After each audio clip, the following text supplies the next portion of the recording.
بسم اللہ الرحمن الرحیم۔ السلام علیکم۔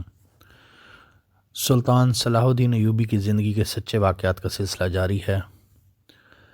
سلطان صلاح الدین ایوبی کی ایک غلطی نے ایک ایسا راز دشمن تک پہنچا دیا جو اس کے لیے تباہ کن ثابت ہوئی۔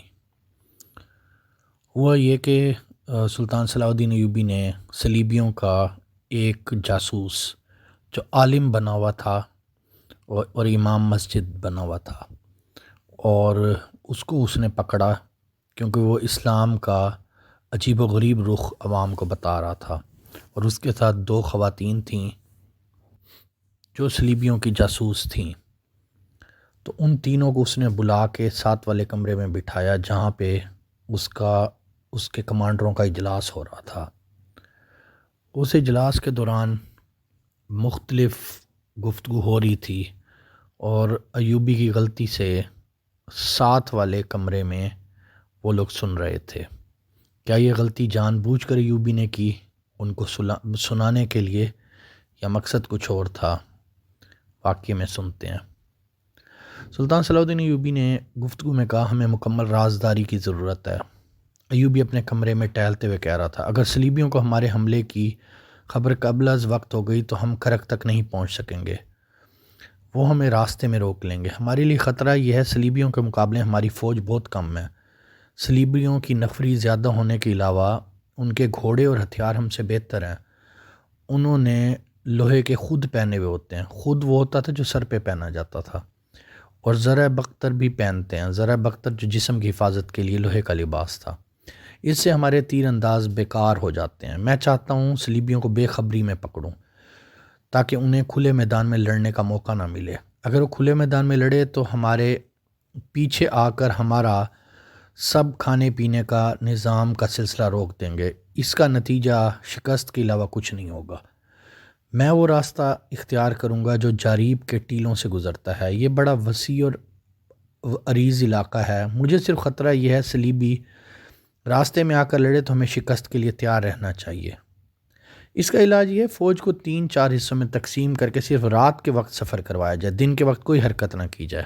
علی بن سفیان نے کہا، راستے میں کوئی بھی اجنبی آدمی یا قافلہ نظر آئے اسے روک لیا جائے اور کرک تک پہنچنے تک اسے اپنے ساتھ رکھا جائے۔ جاسوسی کے خلاف یہی اقدام بہتر ہو سکتا ہے۔ اس وقت وہ عالم جاسوس اور دو لڑکیاں سلطان ایوبی کی زبان سے اس قدر اہم منصوبہ سن رہے تھے۔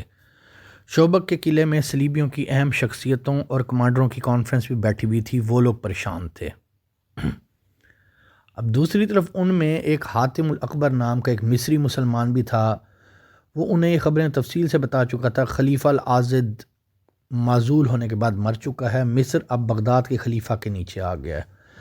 صلیبیوں کا وفادار مسلمان نائب سالار رجب پراسرار طریقے سے مارا جا چکا ہے۔ وہ جن 3 لڑکیوں کو لے کر شوبک لے کر گیا تھا وہ بھی ماری گئی ہیں۔ صلیبیوں کا ایک اور وفادار مسلمان حاکم فیض الفاطمی بھی جلاد کے ہاتھوں مروا دیا گیا ہے۔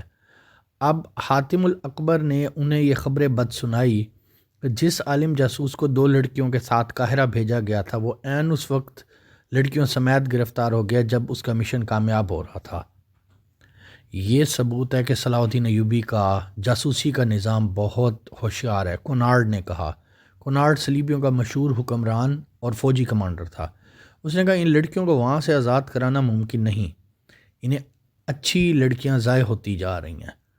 صلیب کی خاطر ہمیں قربانی دینا پڑے گی۔ صلیبیوں کے ایک اور بادشاہ اور فوجی کمانڈر گے آف لوزکنان نے کہا، ہمیں بھی مرنا ہے، ہمارے جو آدمی پکڑے گئے انہیں بھول جاؤ، ان کی جگہ اور آدمی بھیج دو۔ یہ 2 لڑکیاں کہاں سے آئی تھیں؟ اس نے پوچھا، وہ 3 لڑکیاں کون تھیں جو رجب کے ساتھ ماری گئی تھیں؟ ان میں 2 عیسائی تھیں، ان کے ایک انٹیلیجنس کے سربراہ نے کہا۔ دونوں اٹلی کی رہنے والی تھیں اور 3 مسلمان تھیں۔ انہیں بچپن میں اڑایا گیا تھا، بہت خوبصورت جوانی تک انہیں یاد نہیں تھا وہ مسلمان تھیں۔ ہم نے انہیں بچپن میں اس فن کی تربیت دینا شروع کی، اس لیے یہ شک تو نہیں کیا جا سکتا کہ انہیں معلوم تھا مسلمان ہیں، اس لیے انہوں نے ہمیں دھوکہ دیا۔ مسلمان تھیں تو کیا؟ کونارڈ نے کہا، اور حاتم الاکبر کی طرف اشارہ کر کہا، ہمارا پیارا دوست حاتم بھی تو مسلمان ہے، کیا اسے اپنے مذہب کا کوئی خیال نہیں؟ اس نے شراب کا گلاس حاتم کے ہاتھ میں دے کر کہا، حاتم جانتا ہے صلاح الدین ایوبی مصر کو غلامی کی زنجیروں میں جکڑنا چاہتا ہے اور وہ اسلام کے نام پر کھیل رہا ہے۔ ہم مصر کو آزاد کرانا چاہتے ہیں۔ اس کا طریقہ یہی ہے، صلاح الدین ایوبی کو مصر میں سکون سے نہ بیٹھنے دیا جائے۔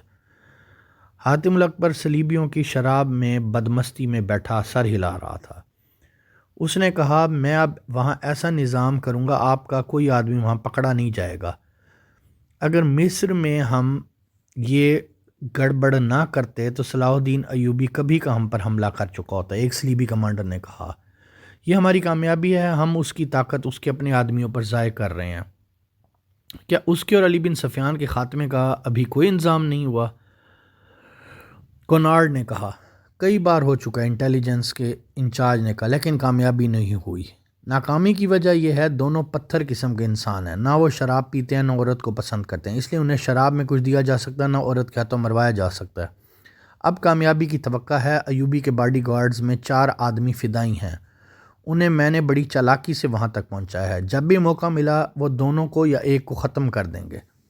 کیا ہمارے ہاں ایوبی کے بھیجے ہوئے جاسوس ہیں؟ گے آف لوزنان نے پوچھا۔ یقیناً ہے، انٹیلیجنس کے انچارج نے کہا، جب سے ہم نے مصر اور ادھر شام میں جاسوسی اور تباہ کاری کا سلسلہ شروع کیا ہے، صلاح الدین ایوبی نے بھی اپنے جاسوس ہمارے ہاں بھیج دیے ہیں۔ ان میں سے 2 پکڑے گئے ہیں، وہ اذیتوں سے مر گئے، مگر اپنے کسی تیسرے ساتھی کے بارے میں نہیں بتا سکے۔ ان کی کامیابی کس حد تک ہے؟ بہت حد تک، دوسرے نے کہا۔ کرک میں ہماری جتنا ساز و سامان تھا فوج کا، اس کو آگ لگی تھی، اس میں آدھے سے زیادہ سامان جل گیا اور 11 گھوڑے بھی زندہ جل گئے۔ وہ ایوبی کے تباہ کار جاسوسوں کا کام تھا۔ میں آپ کو یہ بھی بتا سکتا ہوں، ہماری جنگی کیفیت اور اہلیت کی پوری معلومات صلاح الدین ایوبی کو ملتی رہتی ہیں۔ ان کے جاسوسوں کی تعریف کروں گا کہ جان پر کھیل جاتے ہیں اور پوری دیانتداری سے اپنا کام کرتے ہیں۔ ان میں بہت دیر اس مسئلے بحث ہوتی رہی، مصر اور شام میں تخریبی کارروائیوں کو کس طرح مزید تیز کریں۔ حاتم الاکبر انہیں سلطان ایوبی کی حکومت کی کمزور رگیں اور مضبوط پہلو بتا رہا تھا۔ آخر فیصلہ ہوا، حاتم الاکبر کو کچھ اور آدمی اور 2-3 لڑکیاں دی جائیں۔ جب یہ گفتگو ہو رہی تھی، اس وقت سلطان ایوبی اپنے 2 نائب اسسٹنٹ اور علی بن سفیان کو اپنے اس منصوبے کے بارے میں بتا رہا تھا۔ وہ کرک پر حملہ کرے گا۔ اس نے 20 روز بعد کا دن بتایا جب اسے فوجوں کو وہاں سے نکالنا تھا۔ یہ تمام منصوبہ عالم جاسوس اور 2 لڑکیاں ساتھ والے کمرے میں سن رہی تھیں۔ عالم نے ایک بار پھر لڑکیوں کے ساتھ افسوس کا اظہار کیا، انہیں ایک راز معلوم ہو گیا ہے مگر اسے شوبک تک نہیں پہنچا سکتے۔ ایک لڑکی نے کہا، میں کوشش کروں گی صلاح الدین ایوبی مجھے پسند کر لے، تھوڑی دیر کے لیے مجھے تنہائی میں ساتھ رکھا تو میں اس سے رہائی لے لوں گی، مجھے امید ہے میں اس کی عقل پر قبضہ کر لوں گی۔ معلوم نہیں اس نے ہمیں کیوں بلایا ہے، عالم جاسوس نے کہا، تم دونوں یاد رکھو، اگر تمہیں اکیلے کے لیے بلایا تو دونوں کوشش یہ کرنا اسے حیوان بنا دو۔ شراب پیے تو جانتی ہو اسے کتنی پلا کر بے ہوش کیا جا سکتا ہے، بے ہوش ہو جائے تو فرار کا طریقہ تم جانتی ہو۔ تم دونوں کو معلوم ہے تمہیں کس کے پاس پہنچنا ہے، اس کا گھر مسجد کے سامنے ہے۔ میں جانتی ہوں، ایک لڑکی نے کہا، مہدی آبادان۔ ہاں، عالم نے کہا، اگر تم مہدی تک پہنچ گئیں تمہیں شوبک تک پہنچا دے گا، میرے فرار کا تو سوال ہی پیدا نہیں ہوتا۔ تم نے ایوبی کا منصوبہ سن لیا ہے، روانگی کی تاریخ یاد رکھو، راستہ یاد کر لو، اور سارا سفر رات کے وقت ہوا کرے گا، دن کے وقت فوج کو حرکت نہیں ہوگی۔ حملہ کرک پر ہوگا، مجھے امید ہے یہ اطلاع وقت سے پہلے پہنچ گئی تو ہماری فوج ایوبی کو راستے میں روک لے گی۔ ایوبی اس صورتحال سے ڈرتا ہے، شوبک میں جا کر یہ خاص طور بتانا، ایوبی کھلے میدان میں آمنے سامنے نہیں لڑنا چاہتا کیونکہ اس کے پاس فوج بہت کم ہے۔ سلطان ایوبی کے کمرے سے ایسی آوازیں ہیں جیسے اجلاس ختم ہو گیا ہے اور اس کے اسسٹنٹ باہر جا رہے ہیں۔ عالم اور لڑکیاں فوراً بھاگ کر اس جگہ جا بیٹھیں جہاں انہیں بٹھایا گیا تھا۔ عالم کے کہنے پر انہوں نے اپنے سر گھٹنوں میں دے دیے جیسے انہوں نے کچھ نہیں سنا اور ارد گرد کا کچھ پتہ نہیں۔ انہیں اپنے کمرے میں قدموں کی آواز آئی تو بھی انہوں نے اوپر نہیں دیکھا۔ عالم نے اس وقت اوپر دیکھا جب کسی نے اس کے کندھے پہ ہاتھ رکھا اور کہا، اٹھو میرے ساتھ آؤ۔ وہ علی بن سفیان تھا۔ علی نے لڑکیوں کو بھی اٹھایا اور انہیں سلطان ایوبی کے کمرے میں لے گیا۔ میں تمہارے علم اور تمہاری ذہانت کی تعریف کرتا ہوں، سلطان ایوبی نے عالم جاسوس کو کہا، ان کی زنجیریں کھول دو، تم تینوں بیٹھ جاؤ۔ علی بن سفیان باہر نکل گیا۔ سلطان ایوبی نے عالم سے کہا، تم علم کو کس شیطانی کام میں استعمال کر رہے ہو؟ اس کے وجہ تم یہاں کے اپنے مذہب کی تبلیغ کرتے، میرے دل میں تمہاری بہت قدر ہوتی۔ کیا تمہارے مذہب نے تمہیں یہ چیزیں سکھائی ہیں؟